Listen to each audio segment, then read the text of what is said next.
Hey y'all, I'm Hope. Welcome back to my channel, and welcome to my Priority TBR for 2024. I can't believe it's time for this already, especially because I did very poorly with my Priority TBR in 2023. I think I ended up reading like 3 of the books on that. Actually, I think I read 2 of them and I unhauled one of them because I realized that the premise was just not something I was interested in. So I did very poorly with this last year.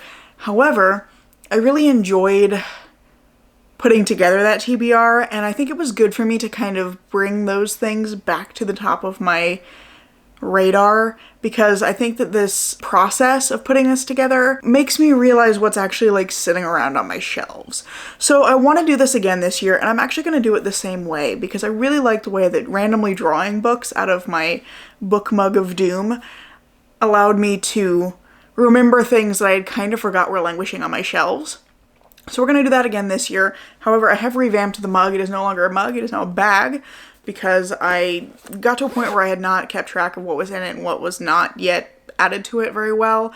So I wanted to just completely start over, so I've printed out everything instead of writing everything by hand, and I have just, you know, something slightly shy of 400 books in here. So they're all in this bag now. So we're just going to shake this up, draw 12 books, and we will see what I need to prioritize for 2024. I'm just gonna give it a good shake, and then I'll set it on the shelf and we'll pull out of it. My cat is looking at me like I'm crazy, 'cause I'm disturbing his nap.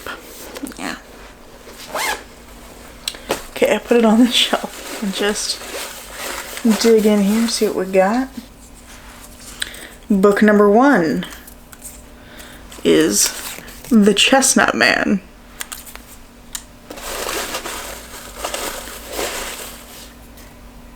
Book number 2 is The Decagon House Murders.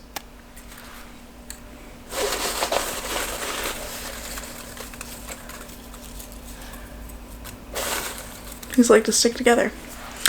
Book number 3 is Jade Legacy. I haven't actually read Jade War yet, so we'll put Jade War on the TBR.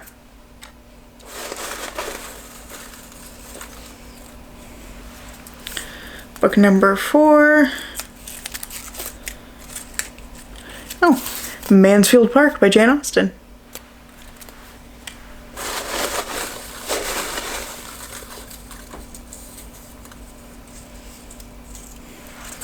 Book number 5, so The Devil in the Dark Water.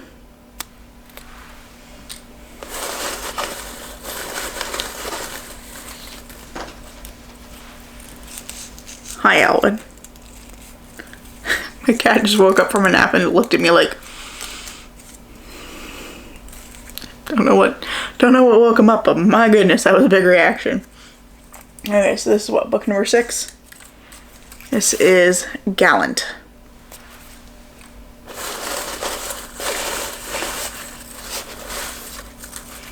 Let's get one of these tall ones. Something with a long title. So, book number 7? Yeah. The Undertaking of Heart and Mercy.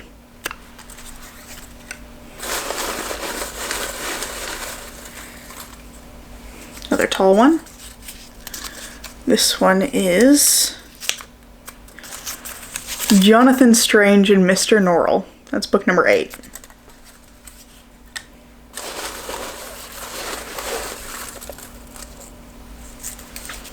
Number 9 is Written in Bone.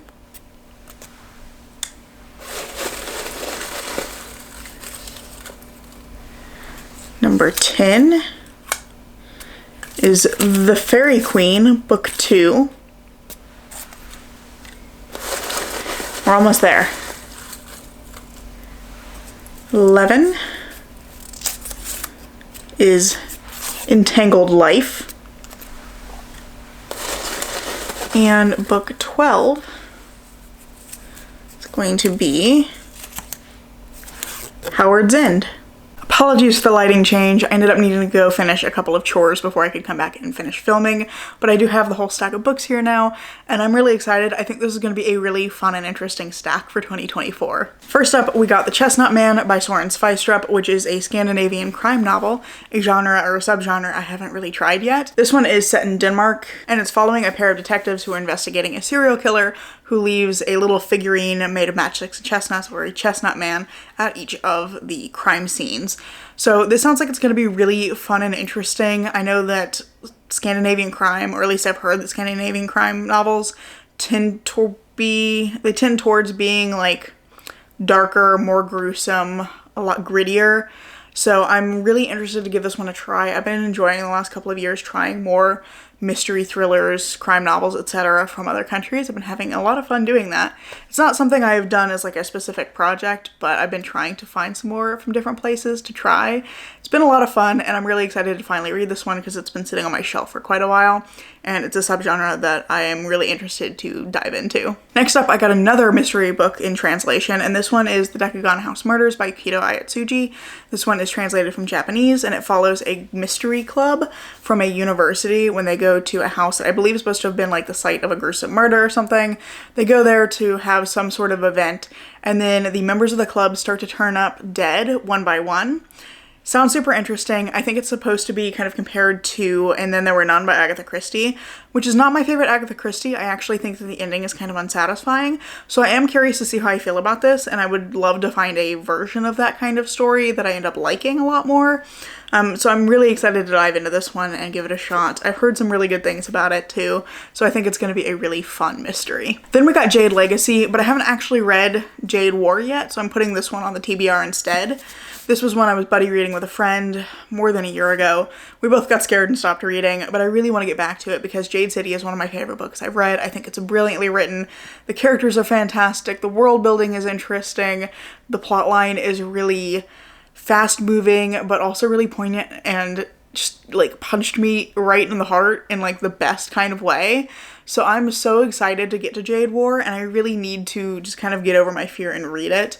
I think it's going to be brilliant. My understanding is that this kind of opens up the story a little bit.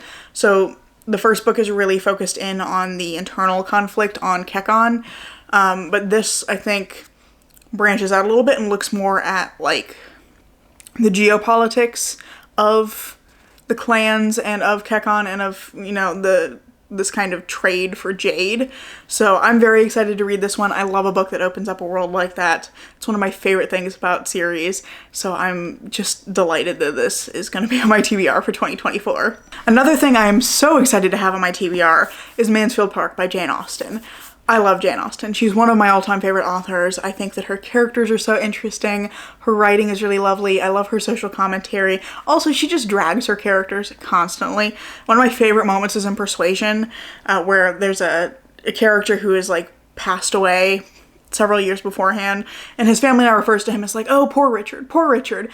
And then she basically writes about how he was awful and nobody liked him, and in life he was no better than his shortened name, Dick Musgrove.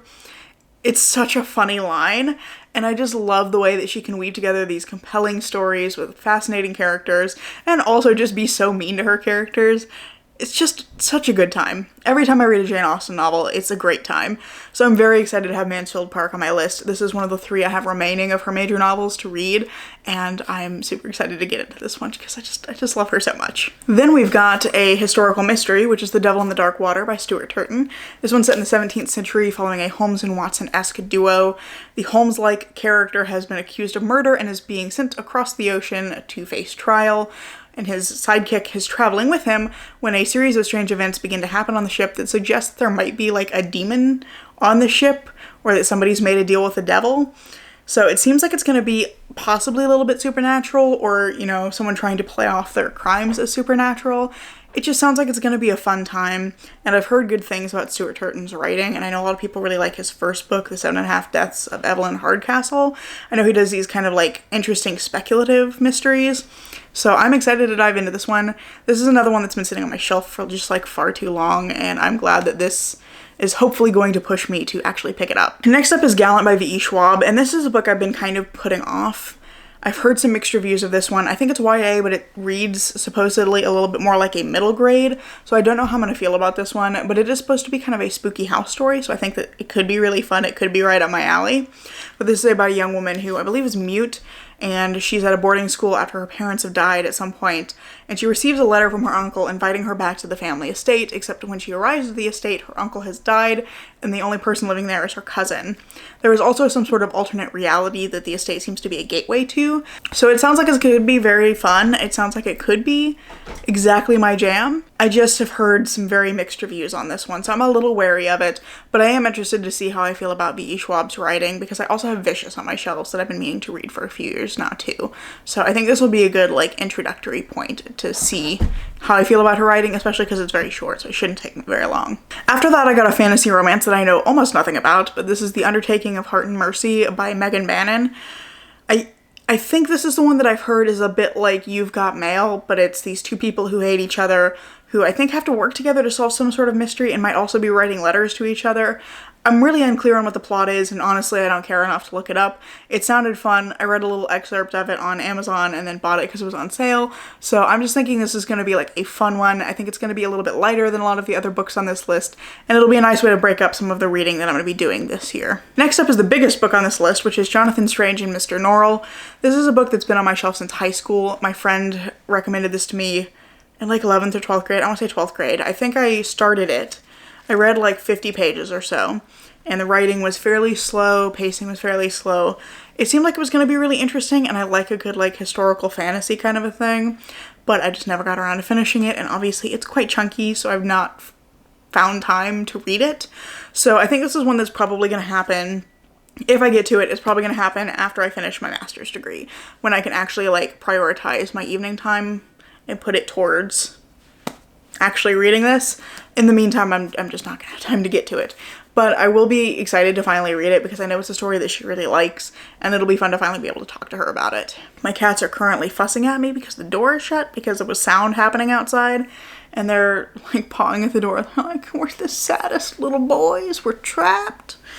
You'd think that I had locked them in here for 100 years. They've been in here for a few minutes. They'll be okay.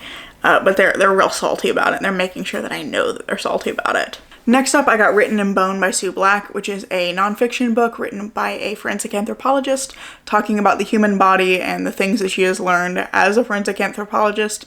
I love this kind of nonfiction. I'm super excited to try this one.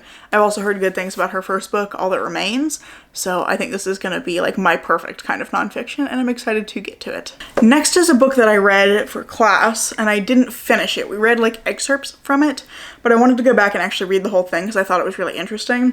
So this is The Fairy Queen, Book 2 by Edmund Spencer. This is part of I think it's a 6-book story, but each book follows a slightly different person, a different like protagonist. This one is following, is it Temperance? The Knight of Temperance, yeah. So each book follows a different knight who embodies some specific virtue. This one is the Knight of Temperance, and I remember enjoying it. I thought it was a really interesting text. It's written in Middle English, so it's a little bit dense, takes a little bit of work to understand, but I was really enjoying the story here, and I want to actually go back and finish reading the whole thing. Next up, and actually our penultimate book, is another nonfiction. It's Entangled Life by Merlin Sheldrake, which is just a very good name, but this one is a nonfiction about fungi and mushrooms. I think it's going to be really interesting and fun, and I also suspect it might give me nightmares, entirely possible, but I know that this is a nonfiction book that inspired a horror book that I haven't yet read by one of my favorite authors called The Hungry Earth by Nicholas Kaufman. And so I really want to like read this and also read that. I also really want to read more nonfiction this year, so I think it's going to be good that I have this one and another one like on this list. But I think this is going to be a really interesting read. And then finally we have one more classic. This is Howard's End by E.M. Forster. I know precisely 0 things about the plot of this book. I know it's E.M. Forster, and that's it. And that's the reason it's on my shelf. I previously read A Room with a View by this author and loved it. I had to read it for a class several years ago, and I ended up reading it like 2 or 3 times during that semester because I was working on a paper with it. And I just love that story. I really like E.M. Forster's writing, and I'm excited to try one of his other books. So this is my priority TBR for 2024. I'm really excited. I think this is a fantastic stack. It's a really nice blend of genres, and I think it's going to be a really fun stack to try and get through this year. I keep trying to say next year because I keep forgetting that it's 2024 already. Anyway, these are the books I'm going to be prioritizing this year, and I could not be more excited. I think that's all I have for you today, though, and I really hope that you've enjoyed this video. Let me know down in the comments if you've read any of these books and your thoughts on them. And if you have enjoyed this video, I hope you'll consider giving it a like, maybe even subscribing to see what comes next. I'm currently posting every Tuesday and Saturday, so there is more content coming soon, and I hope to see you in the next video. Bye.